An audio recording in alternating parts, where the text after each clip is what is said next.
भगवान श्री कृष्ण की मृत्यु के बाद द्वारका नगरी बर्बाद हो गई, लेकिन लोगों के मन में द्वारका को लेकर कई सवाल आते हैं, जैसे कि उनकी पत्नियां और द्वारका की बाकी स्त्रियां कहां गई, अर्जुन का क्या हुआ। द्वारका एक संपन्न देश था, तो उसकी संपत्ति का क्या हुआ, चलिए जानते हैं सबके जवाब। अर्जुन ने श्री कृष्ण और बाकी यदुवंशियों के शरीर का अंतिम संस्कार किया। सभी लोग द्वारका की कन्याओं और धन संपदा को पाने के लिए ललचाने लगे। अर्जुन ने व्यास जी के समझाने पर श्री कृष्ण के प्रपौत्र वज्रनाभ जी को यदुवंशियों का राजा बना दिया। लुटेरे सारी धन संपदा लूटकर चलते बने। एक श्राप के कारण भगवान श्री कृष्ण की मृत्यु एक शिकारी के हाथों हुई। कथा के अनुसार भगवान श्री कृष्ण जब झाड़ियों में विश्राम कर रहे थे, तो दूर खड़ा एक शिकारी उनके पैर पर चमकते कमल को देख उसे पक्षी समझकर उस पर तीर चला दिया। तीर सीधा भगवान श्री कृष्ण के तलवे में जा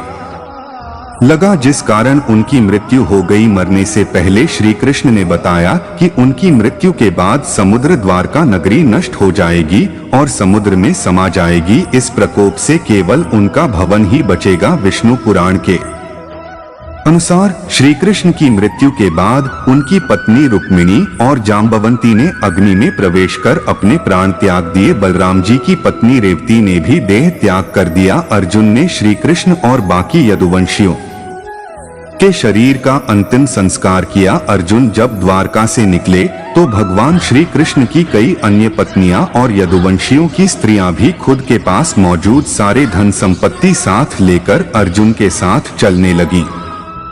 उन्होंने ऐसा श्री कृष्ण के आदेश पर किया था और द्वारका से उनकी यह अंतिम विदाई थी। भी लोग द्वारका की कन्याओं और धन संपदा को पाने के लिए ललचाने लगे। अर्जुन के साथ इतनी संपत्ति है, इस बात की भनक मार्ग में आने वाले ग्रामीणों और लुटेरों दोनों को लग गई। अर्जुन पूरा प्रयास कर रहे थे कि द्वारका की स्त्रियां और धन संपदा सुरक्षित रहे, लेकिन सभी लोग द्वारका की कन्याओं और धन संपदा को पाने के लिए ललचाने लगे।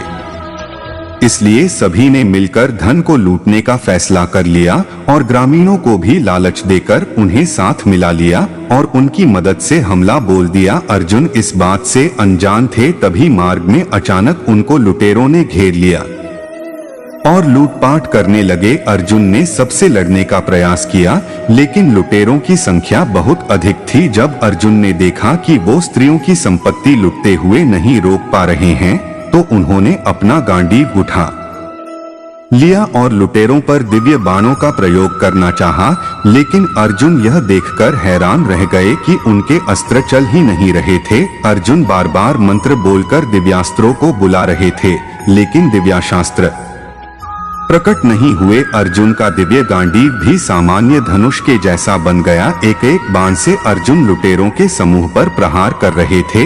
अर्जुन ने सभी शस्त्र चलाकर देख लिए, लेकिन सभी प्रयास विफल रहे। अर्जुन बेबस होकर देखते रह गए और लुटेरे सारी धन संपदा लूटकर चलते बने। अर्जुन इन सबसे व्याकुल हो उठे। लुटेरों से पराजित होकर अर्जुन महर्षि व्यास के पास पहुँचे और उन्हें पूरी बात बताई।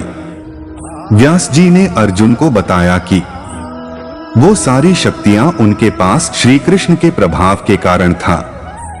जब तक वह साथ थे, तब तक उनकी शक्तियां भी तुम्हारी थीं। उनके जाने के साथ वो शक्तियां भी चली गईं। अर्जुन ने व्यास जी के समझाने पर श्री कृष्ण के प्रपौत्र वज्रनाभ जी को यदुवंशियों का राजा बना दिया। वज्रनाभ जी उस समय बहुत छोटे थे, इसलिए राजा परीक्षित जी ने उनका ध्यान रखा और बाद में मथुरा मंडल का राजा बना दिया। वज्रनाभ जी के नाम पर भी मथुरा और आसपास का क्षेत्र व्रजमंडल कहलाता है। दोस्तों, आज की वीडियो यहीं पर समाप्त होती है। वीडियो अच्छी लगी हो तो लाइक करो और ऐसी ही ज्ञानवर्धक वीडियो देखने के लिए हमारे चैनल को सब्सक्राइब करो। कमेंट में जय श्री कृष्णा जरूर लिखकर जाना और उम्मीद करेंगे सभी लोग ठीक होंगे। हमारी तरफ से सभी लोगों को तहे दिल से धन्यवाद। फिर मिलेंगे एक नए वीडियो के साथ।